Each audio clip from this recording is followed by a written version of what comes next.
Welcome to another video from Demystifying Proposals. In this video, we present the second in our series of What's the Difference?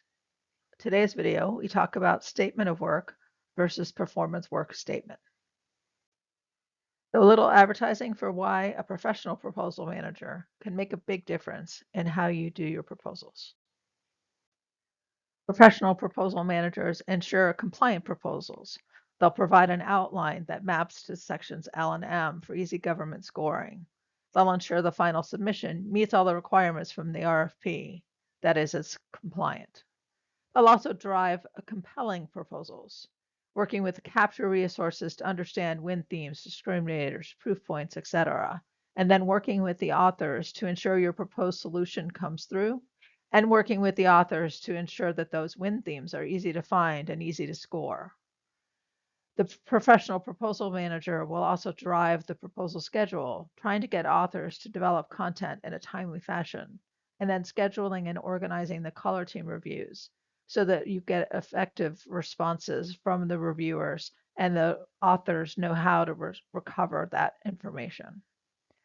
Finally, they'll work on completing desktop publishing and formatting, working with the editing team to ensure the proposal is edited. This is often really important when it comes to page count because draft proposals are almost never within page count. And then working with graphics to develop concise and compelling graphics. A picture is worth 1,000 words, they say, and that's very true with proposal graphics. But a professional proposal manager is also key because they understand the nuances in RFPs from years of reading and analyzing them. For example, when it comes to the difference between the statement of work and a performance work statement. So this video is all about the statement of work versus a performance work statement and what's the difference between those two kinds of documents. So the statement of work describes what the government expects the tasks to be for the work being procured. Addressing the statement of work is usually the key component of the proposal's technical approach, but probably is not the only element required by sections L and M. So be careful when you're putting together your outline. You address not only the statement of work, but whatever else sections L and M are requiring you to address. The first task is often program management or project management. And then the other tasks will be those associated with whatever work the government needs done. The statement of work will also include deliverables, usually in a table organized by which deliverable is associated with which task.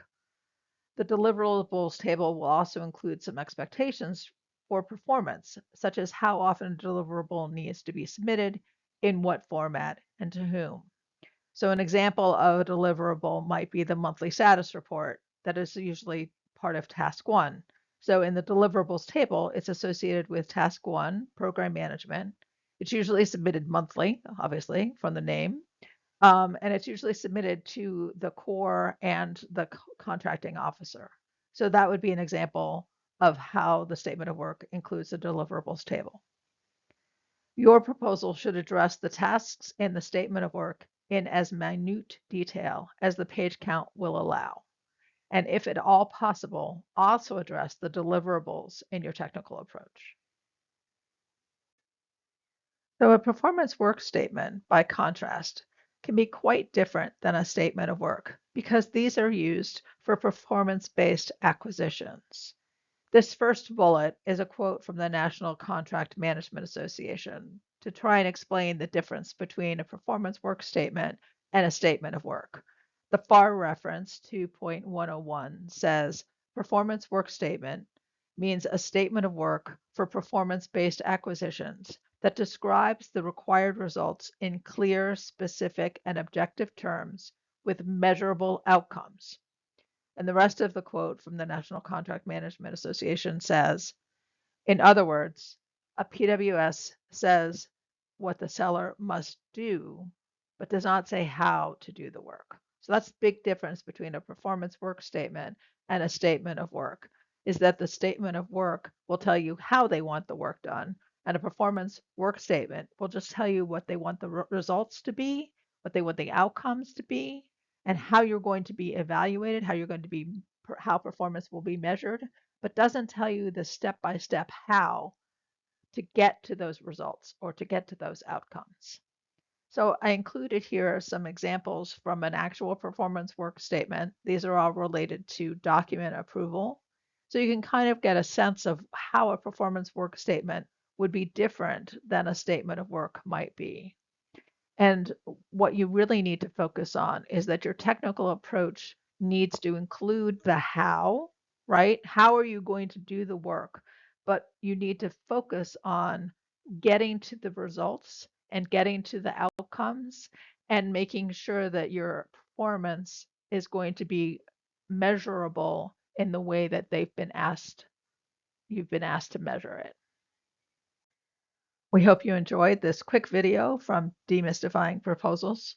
If you learned something from this video, please hit the thumbs up to like the video, subscribe to our channel, and click on the bell to be notified of future videos. If you'd like, please leave a comment.